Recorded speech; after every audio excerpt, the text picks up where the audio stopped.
Hello नमस्कार दोस्तों। बिहार की मतदाता सूची में हो रहे बदलाव पर अब मामला सुप्रीम कोर्ट पहुंच चुका है। Association for democratic reforms versus election commission of India case में 65 लाख मतदाताओं को लेकर एक बड़ा सवाल और सुप्रीम कोर्ट ने जो आज अपना आदेश दिया है, सुनाया है, वो बहुत इंपॉर्टेंट है और आपको जरूर जानना चाहिए।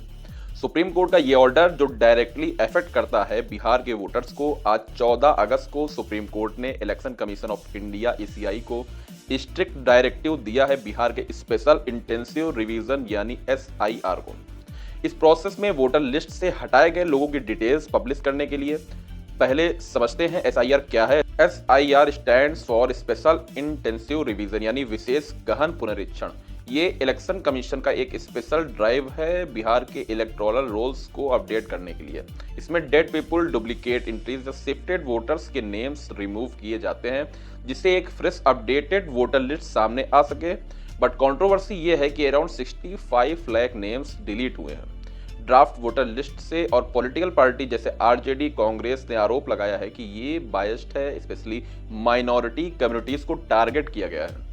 पर इन सब पॉलिटिकल पार्टीज और चुनाव आयोग के इस खींचतान को देखते हुए सुप्रीम कोर्ट की बेंच ने आज हियरिंग में कहा कि the procedure has to be fair, क्योंकि ये डिसएनफ्रेंचाइज कर सकता है वोटर्स को।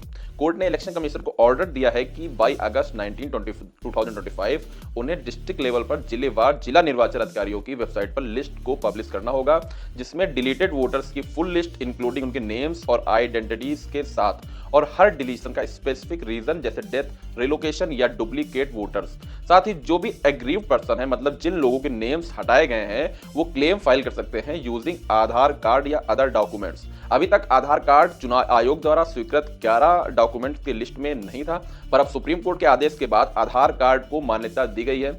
ईसीआई को कंप्लायंस रिपोर्ट भी फाइल करनी होगी 22 अगस्त तक, क्योंकि क्लीन वोटर लिस्ट डेमोक्रेसी का बेस है।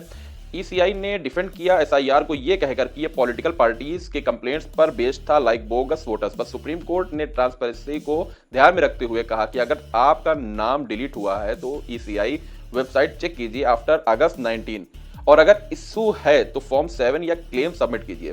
ये ऑर्डर इंश्योर करता है कि नो अनफेयर डिलीशन और हर वोटर का राइट प्रोटेक्टेड रहे। तो दोस्तों ये था सुप्रीम कोर्ट का latest directive on ECI and SIR. Stay informed, vote responsibly, like, share और जुड़े रहिए फॉर मोर अपडेट्स। जय हिंद।